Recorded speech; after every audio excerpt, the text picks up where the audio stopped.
उत्साह कविता में छायावाद के महान कवि श्री सूर्यकांत त्रिपाठी निराला जी ने बताया है कि किस तरह से निराश और हताश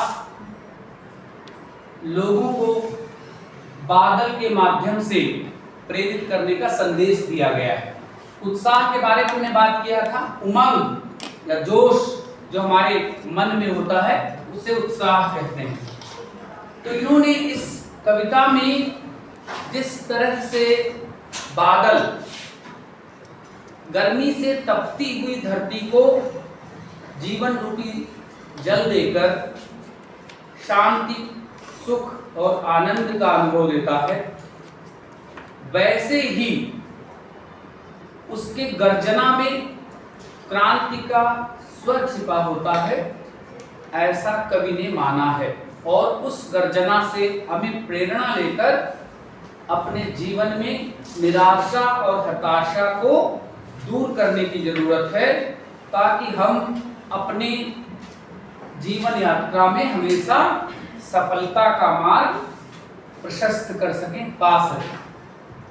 वो कह रहे हैं कि बादल गरजो, उन्होंने ये नहीं कहा बादल बरसो, पहले वो क्या कह रहे हैं, बादल गरजो, घेर घेर घोर गगन धाराधर ओम। अब यहाँ पर घा वर्ण की बार बार आवृत्ति हुई है, तो इसलिए अनुप्रास अलंकार। कौन सा अलंकार है? अनुप्रास। जब एक ही वर्ण की एक से ज्यादा बार आवृत्ति होती है या वो रिपीट होता है तो वहां पे अनुप्रास अलंकार होता है। और यहाँ पर घेर घेर घोर में घा की बार बार आवृत्ति हुई है। गगन मीन्स आकाश, धाराधर मीन्स बादल। तो वो कह रहे हैं, हे बादलों, तुम इस अनंत आकाश को चारों ओर से घेर लो, ललित ललित काले घुंघराले। ललित में सुंदर होता है और यहाँ पर दो बार ये ललित शब्द का प्रयोग हुआ है। तो जहां पर एक शब्द दो बार प्रयोग हो या एक से ज्यादा बार प्रयोग हो और उसका अर्थ अलग अलग हो तो उसमें यमक अलंकार होता है। लेकिन यहाँ पर दोनों का अर्थ अलग अलग नहीं है तो वहां पे पुनरुक्ति प्रकाश एक अलंकार है, वो होता है। पुनरुक्ति प्रकाश का मतलब होता है दोबारा उसको कहा गया है। यह अनुप्रास जैसा ही है, बस अनुप्रास में क्या होता है, वर्ण की आवृत्ति होती है, यहाँ पे शब्द की आवृत्ति होती है। पुनः उक्ति, इसका मतलब है पुनः उक्ति, दोबारा उसको कहा गया। तो इसलिए यहाँ पर पुनरुक्ति प्रकाश अलंकार है। तो कह रहे हैं कि बादल की सुंदरता के बारे में बता रहे, कैसा है वो बादल? बादल बहुत ही सुंदर हैं, काले घुंघराले और बच्चे के जैसे। बाल मतलब बच्चा, बच्चे के सुंदर काले घुंघराले बालों जैसे हैं। जैसे हमने बात किया था बादल की शेप ऐसी कुछ होती है, तो कह रहे कि बच्चे के घुंघराले बालों जैसे हैं, कर्ली जो हेयर्स होते हैं वैसे हैं। और बच्चे की जो कल्पना होती है उसकी तरह ही बालक सुंदर और निर्दोष, बिल्कुल शुद्ध। आपको एक बात पता होगी कि बादलों का जो जल होता है वो सबसे शुद्ध होता है, प्योर होता है, लेकिन धरती पर गिरने के बाद वो अशुद्ध हो जाता है। ठीक है, जैसे हम उबालते हैं, बॉयल करते हैं किसी जल को तो वो वाष्प के रूप में सबसे प्योर फॉर्म में होता है, वैसे ही बादलों का जल भी। तो कहते हैं बहुत ही सुंदर, बच्चे के घुंघराले बालों जैसे और उनकी कल्पना के जैसे बादल आकाश में छाए हुए हैं। और उन बादलों के,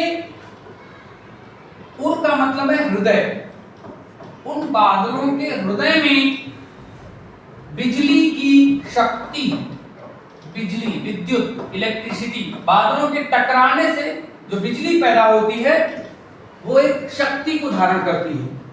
उसमें इतनी शक्ति होती है कि वो बड़े से बड़े पेड़ को भी जलाकर राख कर सकती है। तो कह रहे हैं कि बादल जो हैं उनके हृदय में बिजली की शक्ति है और वो नव जीवन देने वाले हैं। अपने जल के द्वारा पूरी सृष्टि में लोगों को नया जीवन देने वाले हैं। जब लोग गर्मी के मारे परेशान होते, छोटे छोटे जीव जंतु प्यास के कारण मरने लगते हैं, ऐसे समय में बादल उनको जीवन देते हैं। अब आप जैसे सोच सकते हैं कि हमारे यहाँ तो पानी जो है नदी से आता है, पंप से, तो वो नदी में भी बादलों से ही आता है। पहाड़ पे बादल बरसते हैं और वो नदियों के माध्यम से समुद्र तक जाता है। दूसरी बात, राजस्थान में जहाँ पे पानी के सोर्सेज नहीं हैं, वहाँ पर बारिश के पानी को इकट्ठा करने का एक बहुत महत्वपूर्ण साधन बारिश है, और उसके लिए एक अलग ही तकनीक वो अपनाते हैं। कुएं बनाते हैं, रस्सियों से उस कुएं को बनाया जाता है ताकि वो ढहे ना, और फिर बारिश का जो पानी होता है वो रिस करके फिल्टर होकर उसमें इकट्ठा होता है। ये बहुत बड़ा एक साइंटिफिक उनका एक प्रयोग है। तो कह रहे हैं कि उन बादलों के हृदय में जो वज्र जैसा कठोर हृदय है, वज्र जैसा कि हमने आपसे बात किया था कि एक हथियार था देवताओं का, कुछ ऐसी उसकी शेप थी, वो दधीचि ऋषि की हड्डियों से बनाया गया था, अमोघ था।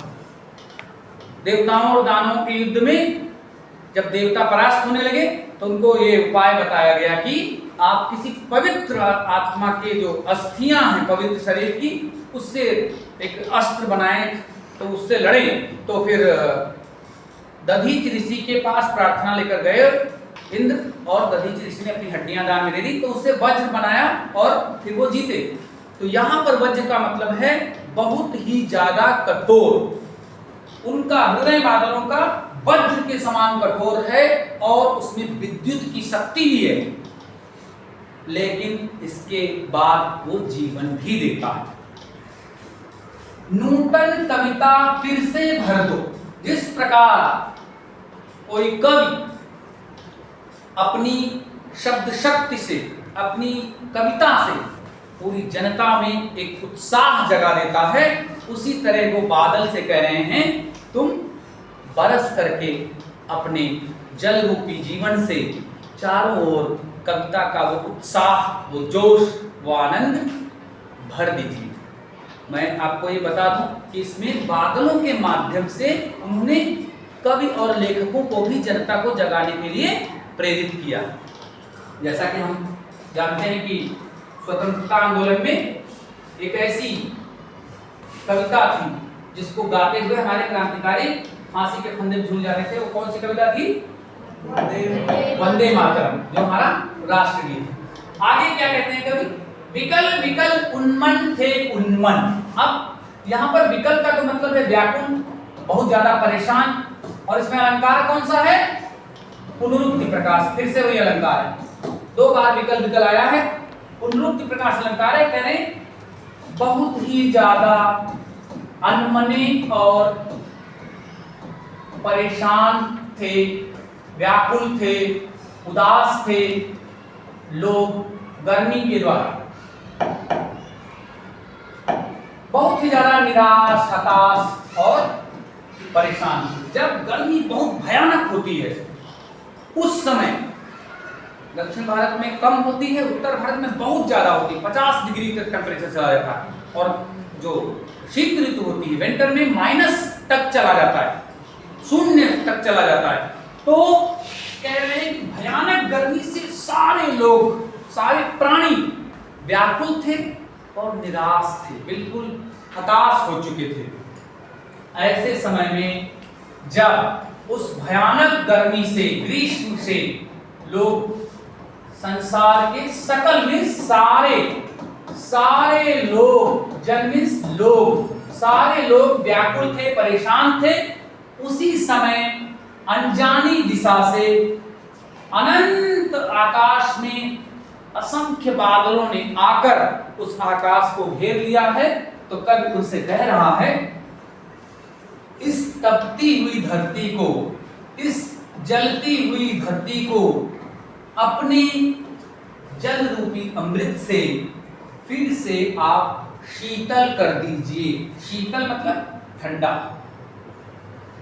ठंडा कर दीजिए, क्योंकि जब बारिश होती है तो पेड़ पौधे, पशु पक्षी, मनुष्य और सारे जितने भी सृष्टि में प्राणी हैं वो शीतलता का अनुभव करते हैं। और उस समय आप देखेंगे कि चारों तरफ जो छोटी छोटी वनस्पतियां, घास फूस होते वो भी पनपने लगते हैं, जिनको मौका ही नहीं मिला। तो इस प्रकार इस कविता में बादल के माध्यम से उन्होंने कवियों और साहित्यकारों को भी प्रेरित किया है कि आपकी जो कविता है, वो शक्ति जो सरस्वती की आपको मिली है, उसके माध्यम से आप सारी जनता को उत्साह का पाठ पढ़ा सकते हैं, उत्साह का संदेश दे सकते हैं। ठीक है, धन्यवाद।